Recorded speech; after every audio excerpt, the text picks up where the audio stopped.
To lesson session academy. तो जैसा कि हमने लास्ट वीडियो में पार्ट 1 बनाया था, जिसके अंदर हमने संस्कृत का प्रथम पार्ट शब्द परिचय 1 का सरलार्थ और उसके शब्दार्थ को हमने देखा था और उसको ख़त्म किया था। अब इस वीडियो में इसका हम पार्ट 2 बनाने जा रहे हैं, जिसके अंदर हम इसके अभ्यास के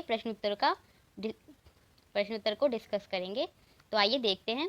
तो आपका सबसे पहला प्रश्न है यहाँ पे उच्चारण करने का। तो आपको इन शब्दों को बैठ के पढ़ना है, इनका उच्चारण करना है। तो हम एक बार यहाँ पे करके देख लेते हैं।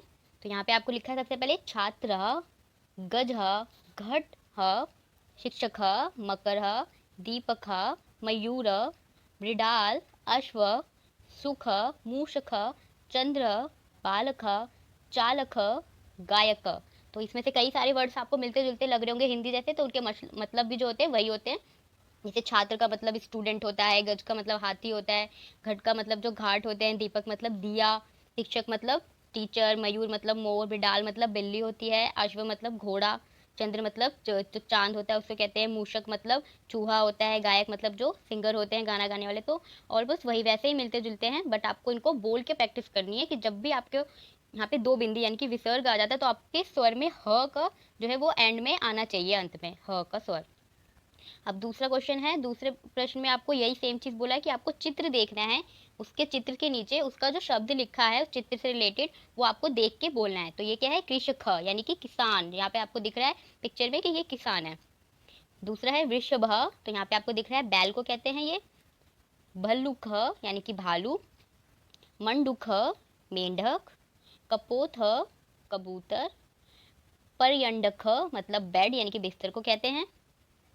फिर यहाँ पे आपका नेक्स्ट है दूरभाष यानी कि टेलीफोन, काख कौआ, शौचिक यानी कि दर्जी। शौचिक मतलब क्या होता है, दर्जी जो कपड़े सिलता है।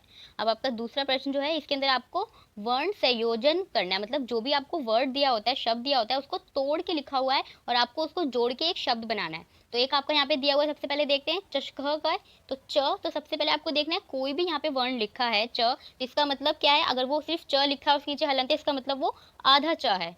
जैसे ही उसके पीछे एक अ लग जाता है तो वैसे ही वो क्या हो जाता है, वो वर्ण पूरा हो जाता है, च बन जाता है। फिर वैसे लिखा है श, तो श भी क्या है, अभी आधा है, लेकिन जैसे ही आ लग गया वो पूरा बन गया। फिर क, तो क आधा है, फिर उसके पीछे आ लग गया तो वो पूरा बन गया। तो चषका, और ये विसर्ग आपके लिए यहाँ पे लिखा हुआ है इसलिए हम एंड में विसर्ग भी लगा देंगे, तो क्या बन जाएगा, चषका। तो ऐसे ही आपको सारे वर्ण का संयोजन करके पद बनाना है। तो यहाँ पे हमने सॉल्व कर रखा है, आपको आप देख सकते हैं और आप यहाँ से नोट डाउन भी कर सकते हैं और हम यहाँ पे एक्सप्लेन भी कर देते हैं। यहाँ पे सबसे पहले स, तो स मतलब क्या हो गया, आधा स होगा। फिर ओ की मात्रा है तो इसका मतलब पूरा स लगा के इस पर क्या है, ओ की मात्रा लगी हुई है। तो या तो उसके पीछे अगर कोई मात्रा नहीं है तो वर्ण को पूरा करने के लिए अ लगाना जरूरी है। अगर वो आधा चा ही लिखना है आपको, या आधा सा ही लिखना है, तो आप आ ना लगाइए, उसको छोड़ दीजिए, तो वो आधा सा होगा। तो यहाँ पे अगर आप पूरा लिखना है और फिर इस पर मात्रा भी लगानी है तो उस अ के ऊपर आपको मात्राएं भी लगानी पड़ेगी, अगर आपको उस वर्ण पे कोई मात्रा लगानी है तो हमने यहाँ पे अ की मात्रा है तो स और ओ की मात्रा, फिर च, और उसके ऊपर कौन सी मात्रा है, छोटी ई की, तो छोटी ई की मात्रा, फिर क आधा का है और फिर इस पे कोई मात्रा नहीं तो उसको पूरा कर देना और विसर्ग लगाना। तो क्या बन गया, शौचिक कह। तो अगला है हमारा श, उस पे छोटे ऊ की मात्रा लिखा तो हमने श लिख दिया, फिर उस पे कौन सी मात्रा लगानी, छोटे ऊ की लगा दी। फिर न, ना पे कोई मात्रा नहीं लेकिन अ लगा हुआ है, इसका मतलब पूरा ना लिखना है।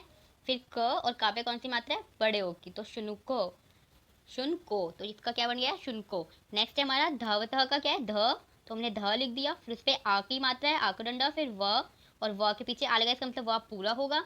फिर त, और त पूरा है और उस पे विसर्ग है, धावतः। अगला है हमारा वृद्ध, तो वृद्ध में कैसे करना है हमें, व और व पे री की मात्रा है, तो आपने जब मात्राएं पढ़ी होंगी तो री की पता है आपको, री की मात्रा जो है व पे ऐसे लगती है। फिर द, और द पे क्या है, ध, और ध के बाद आपको क्या लिख रहा है यहाँ पे, ध के बाद आ नहीं है यहाँ पे, तो इसका मतलब क्या है, ध जो है वो आधा ध है और वो द के ऊपर है, और उसके बाद यहाँ पे क्या है, एंड में आ की मात्रा है और विसर्ग है, तो वृद्ध यानी कि बूढ़े लोग। तो यहाँ पे क्या है, ग, फिर ग लिख दिया हमने, आ की मात्रा लगा दी, फिर य और उसके पीछे आ है यानी कि या पूरा होगा। फिर न यानी कि आधा ना है, क्योंकि न के पीछे आ नहीं है तो आधा ना लिखेंगे। फिर त, और ता के ऊपर कौन सी मात्रा है, छोटे ई की, तो छोटे ई की यहाँ जाएगी। अगर हम यहाँ डालेंगे तो इससे क्या हो जाएगा, ये पूरा ना बन जाएगा, इसलिए इस मात्रा को हम यहाँ पे डालेंगे और गायंती बन जाएगा ये, तो क्या हो जाएगा, गायंती यानी कि गा रहे हैं। तो नेक्स्ट प्रश्न है हमारा, अब हमें जस्ट इसका ऑपोजिट करना है। अब यहाँ पे हमें वर्ण दिए हुए हैं, शब्द दिए हुए हैं, उनको हमें तोड़ना है। जैसे हमने ऊपर जो शब्द थे उनको संयोजन करके पद बनाया था। यहाँ पे पद दिया हुआ है हमें, उसको हमें तोड़ना है, जैसे हमने ऊपर देखा था वैसे ही। तो यहाँ पे क्या है, सीव्यंती है, तो सीव्यंती में क्या होगा, पहले स लिखा हुआ है तो स लिख देंगे, फिर उस स पे कौन सी की मात्रा है, बड़ी ई की, तो हम बड़ी ई लगा देंगे। फिर क्या हो जाएगा, व है लेकिन आधा व है, तो प्लस में क्या होगा व, और उसके साथ हम अ नहीं लगाएंगे। फिर य है तो य लिखेंगे, और य में क्या होगा, प्लस में पूरा या है यानी कि अ भी आएगा, कोई मात्रा नहीं इसलिए हम अ लिखेंगे। फिर क्या है त, और त पे क्या है छोटी ई की मात्रा, तो छोटी ई आ जाएगी। देखो हमारा मैच हो रहा है स, फिर बड़ी ई, फिर व, और फिर य, और फिर त, और फिर ई। ठीक है, तो ऐसे लिखेंगे। य के बाद यहाँ पे अ आएगा, यहाँ पे लिखा नहीं है बट अ आएगा क्योंकि हमें पूरा व लिखना है, तो यहाँ पे अ आएगा। ठीक है, यहाँ पे मिस्टेक है, व या के बाद आपको यहाँ पे अ जोड़ना है। नेक्स्ट है हमारा वर्णा, तो वर्णा में क्या है, व पूरा व है इसलिए हम अ भी जोड़ेंगे। फिर हमारे पास क्या है, मात्रा पहले लगा रखी है न र की, तो हम पहले मात्रा लिखेंगे, और फिर न, और फिर उसके न के ऊपर क्या है, आ की मात्रा और विसर्ग है, तो आ की मात्रा और विसर्ग। तो अब यहाँ पे क्या है, कुकुरो, कुकुरो, तो क है पहले क, और क पे कौन सी मात्रा है, छोटे ऊ की, तो छोटा ऊ लगा दिया हमने। फिर क है और वो आधा क है, तो हम उसके पीछे आ नहीं लगाएंगे। फिर दोबारा से क्या लिखा है, क, तो क लिख दिया, और उसके ऊपर कौन सी मात्रा है, छोटे ऊ की, फिर र, और रा पे बड़े ऊ की मात्रा। तो ऐसे हमने तोड़ के लिख दिया। मयूरह का क्या है, म, पूरा म इसलिए अ, फिर य, और यहाँ पे बड़े ऊ की मात्रा, र, और रा पे आ की मात्रा और विसर्ग। बालकह का क्या है, ब, आ की मात्रा, ल क्या है, यहाँ पे ल के बाद भी क्या होगा, यहाँ पे अ आएगा क्योंकि ल हमने पूरा लिखा है। फिर क और अ की मात्रा, उस पर आ की मात्रा नहीं है, क लेकिन पूरा है इसलिए हमने आ लिखा, और एंड में विसर्ग है। ठीक है, तो बाल का हो जाएगा।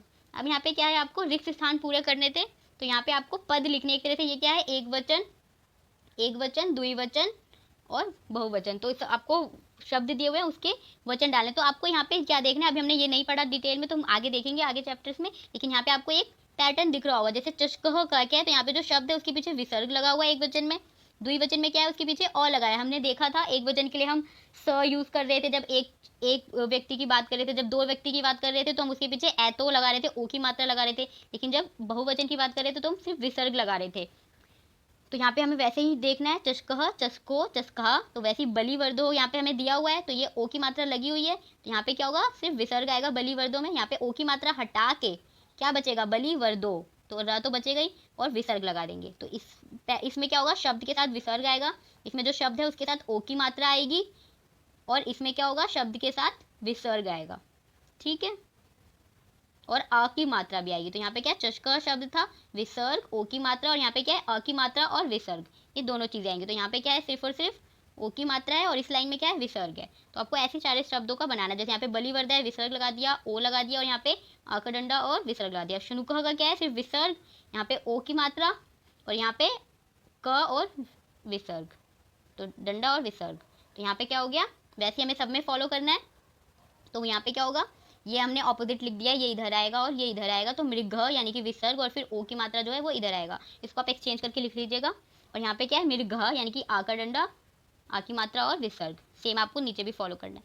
अब नेक्स्ट हमारा चित्र देख के आपको उनको पहचानना है और फिर उसको लिखना है। तो यहाँ पे आपको दिख रहा है ये हाथी है, तो हाथी को क्या बोलते हैं, गजह। और ये क्या है, कौवा, तो हमने ऊपर भी इनको उच्चारण करते वक्त देखा था, काख, काक।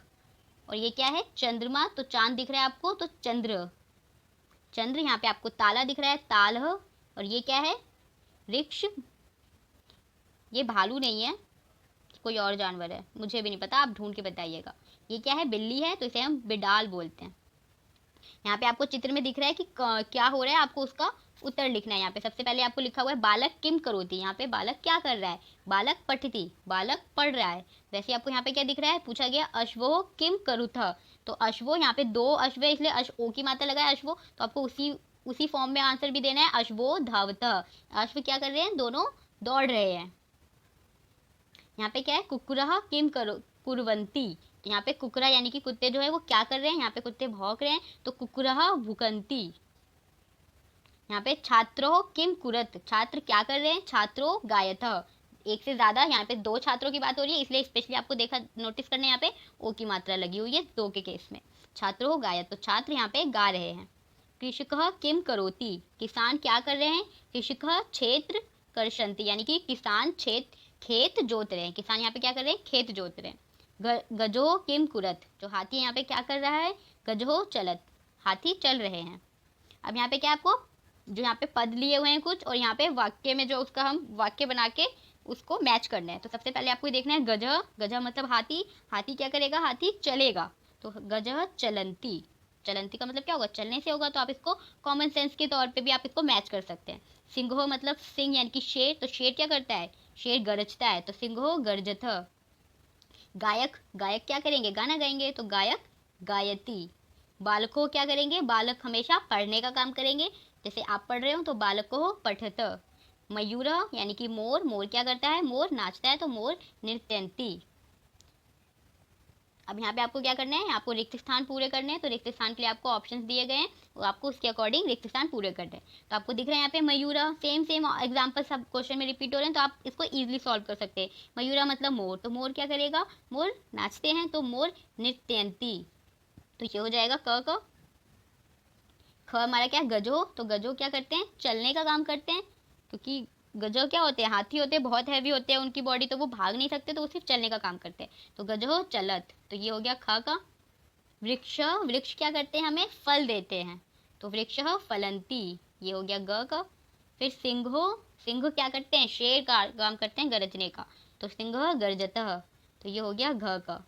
वानर। वानर क्या करते हैं? वानर मतलब क्या होता है? वानर मतलब वानर करते हैं खाने का काम। तो वानर क्या करते हैं? खाते हैं। बंदर जो होते हैं वो जनरली खाते हुए नजर आते हैं। तो वानर खादती। तो अड़ा का क्या हो गया? खादती। नेक्स्ट हमारा अश्व। तो अश्व क्या करते हैं? दौड़ने का काम करते हैं। तो अश्व क्या क्या आएगा? धावती। धावती क्या हो गया? अश्व का हो गया। ये च का हो गया। यहाँ पे आपका फिल इन द ब्लैंक भी सॉल्व हो गया। नेक्स्ट आपका लास्ट क्वेश्चन है।